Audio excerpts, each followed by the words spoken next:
नमस्कार मित्रांनो, आजच्या इंग्लिश स्पीकिंगच्या व्हिडिओमध्ये आपण डिस्कस करणार आहोत पॉझिटिव्ह सेंटेन्सेस. पॉझिटिव्ह म्हणजे काय, मेकचा वापर करून इंग्रजी कसं बोलायचं ते आज आपण डिस्कस करणार आहोत. पॉझिटिव्ह म्हणजे मी स्वतः कोणतं काम न करता कोणाकडनं काम दुसऱ्याकडनं करून घेत असेल.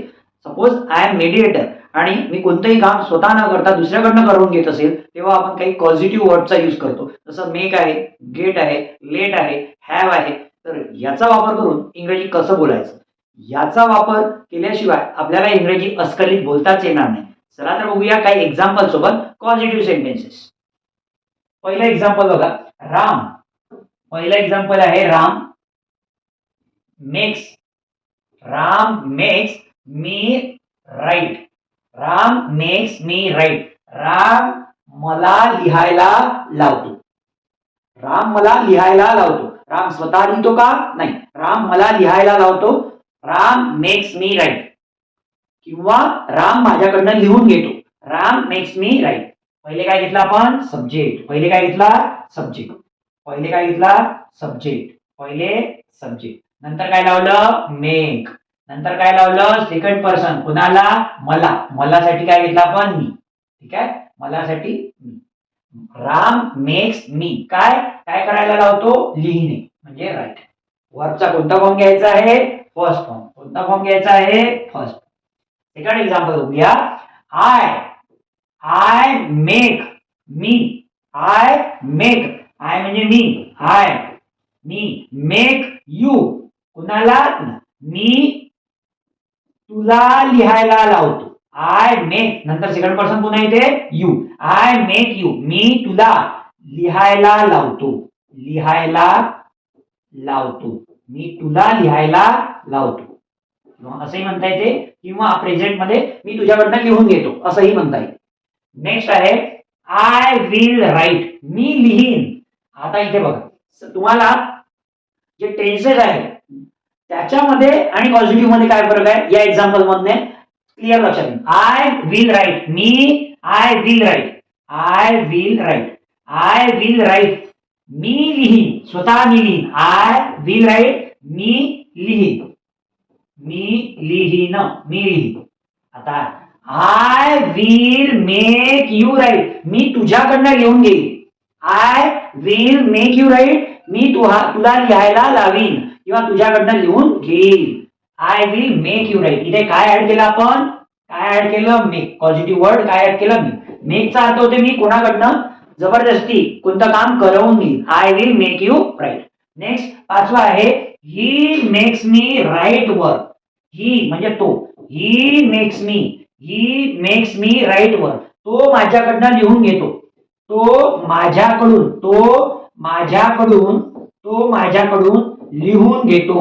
तो माझ्याकडनं लिहून घेतो. He makes me write. तो माझ्याकडनं लिहून घेतो. Next example, she is. सध्या चालू आहे. She is making me go. ती मला पाठवत आहे. मी स्वतः जात आहे का? नाही. ती मला पाठवत आहे. ती मला म्हणते की नाही तुला जावंच लागेल. शी इज मेकिंग मी गो. सध्या क्रिया चालू आहे म्हणून शी, त्यानंतर हेल्पिंग वर्ब वापरलं, त्यानंतर making me go. Making me go. She is making me go. ती मला पाठवत आहे. She is making me work. ती माझ्याकडनं काम करून घेत आहे. She is making me drive the car. ती माझ्याकडनं कार चालवून घेत आहे. सध्या क्रिया चालू आहे. कोणतं काम? ती माझ्याकडनं करून घेत आहे. नेक्स्ट एक्झाम्पल, शी मेड मी. मेड म्हणजे पास्ट मध्ये करून घेतलं. मेड जर यूज करत असेल तर पास्ट मध्ये करून घेतलं. काय करून घेतलं बघा? She made me. तिने शी मेड मी अंडरस्टँड. तिने मला समजावून सांगितलं. She made me understand. तिने मला समजावून सांगितलं. She made me understand. तिने मला समजावून सांगितलं. नेक्स्ट एक्झाम्पल आहे I got the hair cut. मी माझे केस कापून घेतली. I got my hair cut. I गॉटचा वापर केला इथे. आय गॉट म्हणजे क्रिया झालेली आहे म्हणून गॉट. जर प्रेझेंट असतं, क्रिया करवतो तर get. I got my hair cut. मी माझे केस कापून घेतले. I got my hair cut. मी माझे केस कापून घेतले. Next example, I can make you pass. मी तुला पास करू शकतो. I can make you pass म्हणजे मी तुला मदत करू शकतो किंवा गाईड करू शकतो किंवा कॉपी देऊ शकतो. I can make you pass. मी तुला पास करू शकतो. मी तुला पास करू शकतो. I can make you pass. Next example आहे you are you are making me fight with him. You are making me, तू मला त्याच्यासोबत लढायला लावत आहे, तू मला त्याच्यासोबत भांडायला लावत आहे. तू you are the person who is making me fight.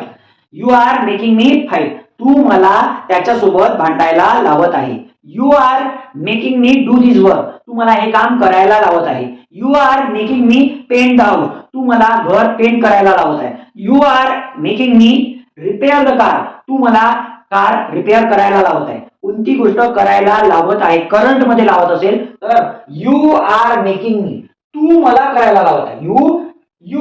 तू करायला लावत आहे, कोणाला? मला. You are making me. तर अशा प्रकारे पॉझिटिव्हचा वापर करून तुम्ही इंग्रजीमध्ये फ्लुएंट, करिझमॅटिकली आणि कॉन्फिडेंटली बोलू शकता. तुम्हाला वाटत असेल की आपल्याला सुद्धा इंग्रजी फ्लुएंटली आणि करिझमॅटिकली बोलायचं आहे तर खाली दिलेल्या नंबरवर कॉल करून जाणून घेऊ शकता की तुमचा इंग्रजीचा प्रवास कसा चालू करायचा.